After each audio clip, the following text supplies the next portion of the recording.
हाँ तो बच्चों, आज हमारा न्यू टॉपिक शुरू कर रहा हूँ मैं, आपका उज्जवल सर। आज हम शुरू कर रहे हैं ज्योग्राफी के फर्स्ट बुक का थर्ड चैप्टर, पॉपुलेशन कंपोजिशन। इस चैप्टर में हम जो सबसे इम्पोर्टेंट बात हम यहाँ पढ़ने वाले हैं वो इधर देखिए। किसी भी देश की जनसंख्या को अगर हम बात करें तो each person is unique in her is own और वे। फिर people can be distinguish by their age, sex, places of residence. Some of the other distinguish attributes of population are composition, मतलब मीन्स एजुकेशन, लाइफ। किसी भी देश में उसकी जनसंख्या के बारे में जब हम पढ़ना चाहते हैं तो हम उसको अलग अलग कैटेगरी में बांट के ही पढ़ सकते हैं, क्योंकि एक साथ किसी चीज़ को समझना मुश्किल होता है। जैसे हम ज्योग्राफी पढ़ने जब 11वीं क्लास में शुरू किया तो हमने पहले फिजिकल ज्योग्राफी ली, उसके बाद 12th में हमने ह्यूमन ज्योग्राफी ली। इसके इस तरह से बांटने से क्या हो गया, पहले हम एक चीज़ को पढ़ लिए, बाद में दूसरा, तो उससे ईजी हो गया समझना। उसी तरह जब पॉपुलेशन को पढ़ने की बात आती है तो उसको भी हम क्या करते हैं, अलग अलग कैटेगरीज में बांट के फिर उसकी पढ़ाई करना शुरू करते हैं। That is called composition. इस कंपोजिशन में हम उनकी एज को अलग कर सकते हैं, सेक्स के बारे में अलग बात कर सकते हैं, कहाँ रहते हैं उसके बारे में बात हो सकती है, वो एजुकेशन में अलग अलग हो सकते हैं, वो ऑक्यूपेशन में अलग अलग हो सकते हैं।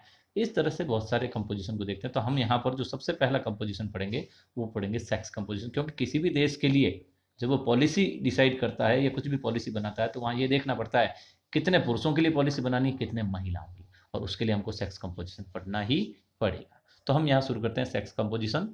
सेक्स कंपोजिशन निकालने का जो सबसे बेस्ट तरीका है वो इंडिया और वर्ल्ड में अलग अलग तरह के दो फॉर्मूले से बनाए गए। तो इसका पहले तो डेफिनेशन क्या होनी चाहिए, इसकी डेफिनेशन है the ratio between the number of women and man in the population is called sex ratio. ये डेफिनेशन हो, कितने पुरुष हैं कितनी महिलाएं हैं दोनों का अगर अनुपात निकाल लिया जाए तो उसको सेक्स रेशियो कहा जाता है। कुछ देशों में इसको महिलाओं पे पुरुषों की संख्या के रूप में निकाला जाता है, कुछ देशों में इसको पुरुषों पे महिलाओं की, यानी इसमें ज़्यादा कंफ्यूज नहीं होना है। जहां पे महिलाओं के लिए सेक्स रेशियो फेवरेबल है वहां पे इसको फीमेल पर मेल की जनसंख्या के रूप में देखा जाता है। जो यूरोपियन कंट्रीज इसका बेस्ट है, इसका एक फॉर्मूला है male population upon female population into 1000, यानी 1000 पुरुषों पर या 1000 महिलाओं पर कितनी महिलाएं या पुरुष। तो इसका फॉर्मूला ये है male population upon female population to 1000, यानी 1000 महिलाओं पर कितने पुरुष। ये मोस्टली वहाँ होता है जहाँ फेवरेबल होता है, यानी महिलाओं की संख्या ज़्यादा है, जैसे यूरोपियन कंट्रीज मैंने आपको बताया। दूसरा जो फॉर्मूला है वो इंडिया जैसे देशों के लिए होता है जहाँ महिलाओं की संख्या कम। यहाँ 1000 पुरुषों पर महिलाओं की संख्या देखा जाए तो फॉर्मूला चेंज हो गया, female population upon mail population into 1000, यानी कितने महिलाएं हैं उनका नंबर बटा कितने पुरुष हैं उनका नंबर इंटू 1000, यानी 1000 पुरुष। मोस्टली ये भारत में ऐसा ही होता है, और यहाँ पर हमेशा ये इसका मतलब हो गया नंबर ऑफ फीमेल पर 1000 मेल। सेक्स रेशियो एक देश के बारे में बहुत अच्छा इंडिकेटर है कि वहाँ पे महिलाओं की पोजीशन कैसी है।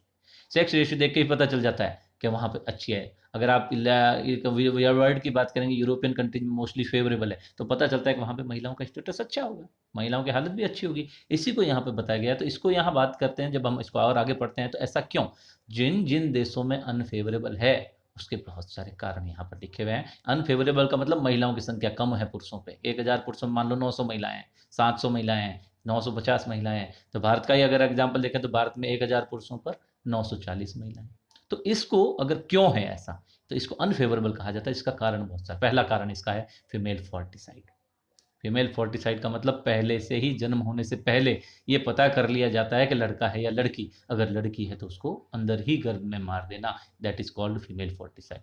Then second, female infanticide. पैदा हो गया बच्चा, पता चल गया लड़की पैदा हुई है, वहीं उसको मार दिया जाता है किसी न किसी रूप में। ये बहुत दो फैक्टर बहुत बड़े फैक्टर हैं जो अपने आप में महिलाओं की संख्या को कम करने के लिए इंडिया में जिम्मेदार हैं। इंडिया ही नहीं, बहुत सारे देशों में ये बहुत बड़े दो मेन हैं। उसके अलावा एक और कारण होता है, जब लड़कियां बड़ी हो जाती है या औरतें होंगी उनके साथ मारपीट होती है, उसकी जो समाज देखता है यार मार तो वो लड़की पैदा करना है, चाहता ही नहीं है। तो ये भी एक तो डोमेस्टिक वायलेंस भी अपने आप में महिलाओं के अनफेवरेबल सेक्स रेशियो होने का एक कारण है भारत जैसे देशों में। फिर इसके अलावा एक और कारण है, वो है lower socio economic status of women.